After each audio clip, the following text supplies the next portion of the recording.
NBA Commissioner Adam Silver recently spoke on an idea to tighten up the last few minutes of their games in order to, get this, keep millennial viewers watching. Silver says back-to-back timeouts, replays, and teams fouling one another to stop the clock are all slowing games down considerably, and that needs to be fixed. So, all right, here's the question. Do you think this is the fault of the viewers, or is this the fault of the industry for letting the game stretch out too long? I don't think that we should be adjusting the game to let millennials watch. I think that's a bit much. I mean, if you're playing a game, you need the best strategy. If someone is at the line and you need to foul them, you need to foul them. And if you need to call a timeout right before they take that shot, you need to.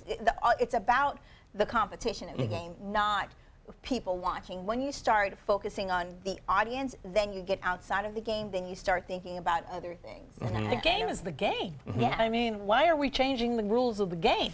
I yeah, don't for understand viewers. this. You could say that about a baseball Yeah. game, too. They're very, very long. Well, I hope the NBA just watches the last segment we did, because if you try to please only one person, you might fall into a problem. You need to listen to the mass of the people, and they'll let you know what they want to see by buying a ticket. It's true, and I mean, I hate to call foul, sorry, bad pun, Yes, but yes.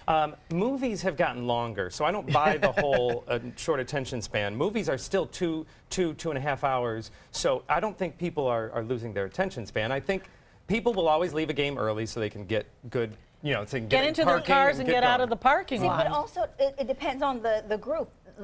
Millennials tend not to be sports fans. I'm not trying to, lump everyone. Yes, there are some that really like it and they're avid, but they're more tech savvy. They're not, a lot of sport fans are former players. They played in Pee Wee, or they played in high school, or they played in something like that, so they have that drive. But if you're not one of the groups that tend to play sports, you're not going to watch it as much. But those of us who are young at heart, I'm watching the circus kind of take a sidestep, and now we're talking about the NBA. Now, wait a minute.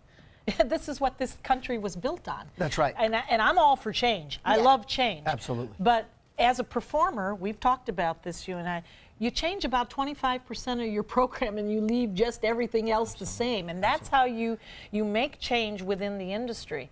They're throwing out everything, basically. I wonder if people really, as a mass, are saying, we'd rather have quality rather than quantity. Maybe they're saying, don't waste our time. Don't take our time for granted.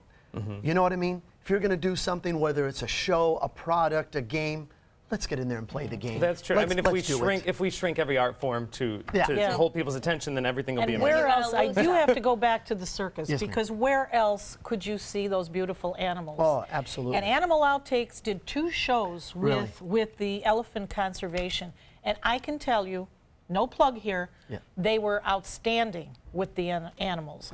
You could see that they were not abused, because animals don't forget. Just because especially the elephants. So for those of us who have been around a little bit, you talked about the Great Society. You didn't know things, but I lived it. So this is kind of disturbing. Yes. Well, I mean, I just don't understand. We're not fans. You can't just change things just because, it's hard for me to see that someone's not watching it only because of those timeouts and things at the end. The end of the game is usually the most exciting time. That's when you're telling them to call or foul, and that's when you start yelling at the TV. And I'm thinking, if you're not watching, if you're not liking that, chances are you don't like the sport. So nothing is going to bring you in. Well, you're not in the washroom in the last 10 minutes. Exactly. Yeah. Exactly.